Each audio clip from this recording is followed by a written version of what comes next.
Halo guys, balik lagi bareng gue Ryan guys. Guys, hari ini gue mau bikin playlist mengenai hal-hal yang berhubungan dengan kepolisian. Baik itu kita ngelaporin orang, kalau kita dilaporin orang itu bagaimana, cara ngelaporin orang bagaimana, apa yang perlu kita persiapkan, kalau kita mau cabut laporan kita itu seperti apa. Kayak gitu guys, jadi yang berkaitan dengan hal itu ya. Nah, ini bukan dominasi wilayah orang-orang yang berpendidikan hukum aja untuk mengetahui hal ini, tapi kita sebagai masyarakat umum, masyarakat awam ya perlu tahu juga kayak gitu. Kenapa? Yaitu untuk menjadi kontrol kita supaya kita nggak keluar dari jalur atau rel-rel yang memang seharusnya nggak bisa dilewatin. Kayak gitu untuk nambah wawasan sih. Kenapa? Karena kan kita juga nggak tahu ternyata di kemudian hari kita itu kayak dilaporin atau kita itu berurusan dengan hukum. Tiba-tiba kita kehilangan sesuatu atau kita ada masalah sesuatu yang nggak bisa diselesaikan kekeluargaan, ya mau nggak mau kita harus minta bantuan ke polisi atau ngelapor ke polisi untuk menyelesaikan masalah tersebut. Apalagi yang sifatnya udah kayak penipuan segala macam, itu kan perlu banget kamu mengetahui hal-hal ya itu tadi, ya sederhana lah, lapor polisi itu bagaimana, kemana, kayak gitu ya guys ya, biayanya berapa kalau memang ada biayanya. Pokoknya di playlist ini gue mau bahas tuntas, setuntas-tuntasnya, sedetail-detailnya mengenai hal-hal ini gitu, dan ini sangat berguna banget buat kamu ya. Nah, seperti pada kali ini, minggu ini gue mau bahas di video ini persiapan yang harus kalian lakukan ketika kalian ingin membuat sebuah laporan ke polisi. Apa saja? Nah, kalian harus simak lengkap dalam video gua guys ya. Nah, tapi buat kalian nih yang baru nemuin channel gua dan belum subscribe, kalian harus subscribe dulu guys ya. Kita lanjut setelah pesan-pesan berikut ini.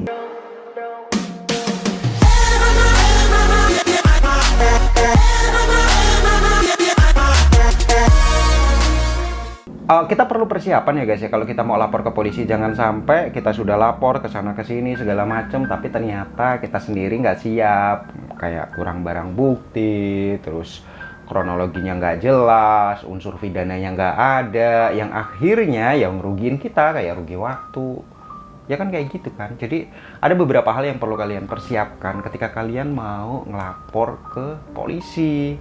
Nah, ini adalah yang pertama yang harus kalian siapkan, yaitu mengenai kronologis peristiwa. Sebenarnya nanti ketika kalian di BAP itu akan ada cerita kronologis, tapi di sini ada baiknya kalian sudah punya contekan berupa kronologis.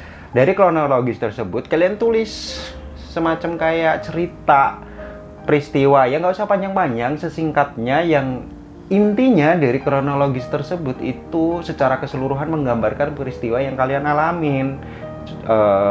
Peristiwa yang menyebabkan kalian melaporkan orang tersebut ke polisi, kayak gitu. Nah, nanti ketika kalian ngelaporin, jangan keluar dari konteks kronologis yang ada. Artinya kronologis ini dijadikan semacam kayak acuan buat diri kalian biar nggak melebar kemana-mana. Contohnya adalah ketika kalian ingin fokus untuk nanganin penggelapannya aja. Nah, berarti kan ada unsur-unsur yang lain yang sekiranya nggak perlu kalian sampaikan, nggak perlu kalian laporkan, tapi terfokus pada masalah penggelapannya. Seperti itu guys. Jadi ini pentingnya untuk kalian menyiapkan sebuah kronologis. Nah, yang kedua langkahnya adalah analisa poin mana yang menjadi keberatan kalian. Dalam hal ini, kalau dari sugesti dari gue itu lebih ke sebenarnya ranah pidana apa ataupun pidana apa yang dilanggar oleh orang yang kalian mau tuntut itu tadi. Jadi fokus di situ, poinnya apa, cari tahu dulu. Jadi seandainya sudah ketemu, oh ternyata poin dari kejahatannya dia adalah ini, di kata penipuannya, karena dia sudah menipu segala macam. Nah, kalian fokus dulu di situ, tentukan kalau memang itu ada poin tersebut. Nah, kalau memang nggak ada, ibaratnya nggak terlalu jelas, ya ada langkah berikutnya yang harus kalian perhatikan. Ya, ada satu semacam highlight atau benang merah dari permasalahan yang akan kalian laporkan. Yang ketiga itu adalah analisa dari poin highlight itu tadi guys. Contoh penipuan. Nah, unsur penipuannya ada apa enggak? Barang buktinya ada apa enggak? Pasalnya kuat atau enggak? Saksi-saksinya kuat atau enggak? Kalian bikin semacam kayak analisa sendiri dulu. Oh, ini kalau gue laporin kira-kira bakal diproses enggak ya? Nah, kalian analisa itu tadi, dari barang buktinya gimana? Oh, gue punya barang buktinya ini. Saksinya siapa? Ini. Kejadiannya bagaimana? Ini. Proses awalnya bagaimana? Oh, ternyata proses awalnya adalah hutang piutang. Wah, berarti nggak bisa dong kalau kita menggunakan pasal ini. Berarti nggak bisa dong kalau dia dijerat dengan pasal penipuan segala macamnya. Kenapa? Karena memang awalnya hutang piutang. Nah, oh berarti nggak memenuhi unsur. Guys, di situ tuh kalian sudah kayak bisa memperkirakan gitu jalannya kasus itu nanti akan seperti apa. Itu adalah poin yang sangat penting ya, analisa dari masalah yang akan kalian ajukan. Nah, langkah yang keempat, setelah kalian menemukan si poin highlight tadi udah dianalisa menurut kalian memenuhi semua kriteria itu, konsultasikan ke orang yang ngerti hukum. Gak harus orang hukum, orang yang ngerti hukum. Mungkin orang yang sudah belajar, pengalaman segala macam. Ya, kalian konsultasi ke situ.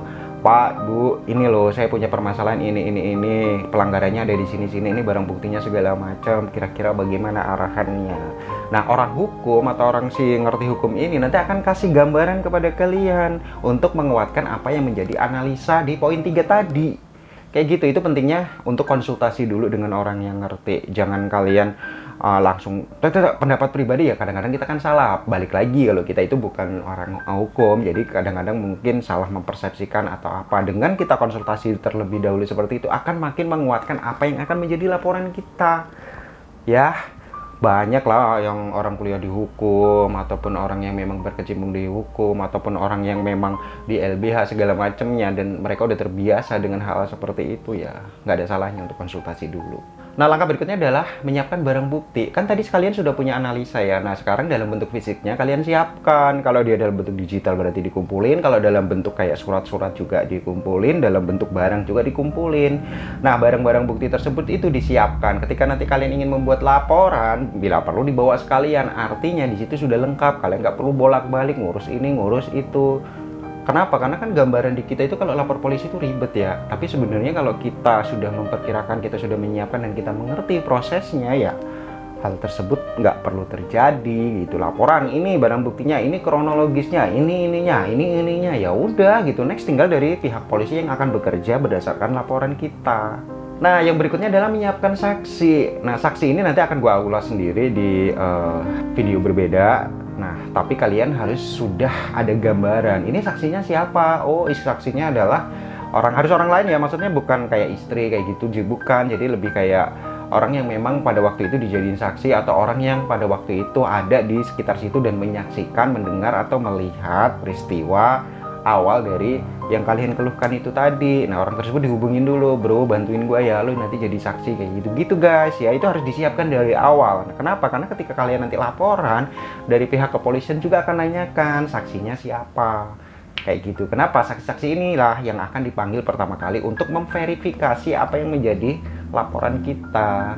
Nah, langkah terakhir ini ya diperlukan kalau memang enggak ya nggak usah, nggak apa-apa. Yang namanya pendamping atau pengacara gitu. Ini ada ketentuannya. Jadi kalau memang kita merasa bahwa kita bisa handle sendiri ya kita nggak perlu pakai pengacara, karena kan pengacara juga mahal ya bayarnya ya. Kita bisa proses sendiri kok, kecuali memang kita kayak kasusnya sangat besar banget dan kita membutuhkan pendampingan, ya itu nggak masalah untuk kita menggunakan pendamping untuk si kasus kita itu jauh lebih lancar. Kayak gitu guys, sederhana banget kan?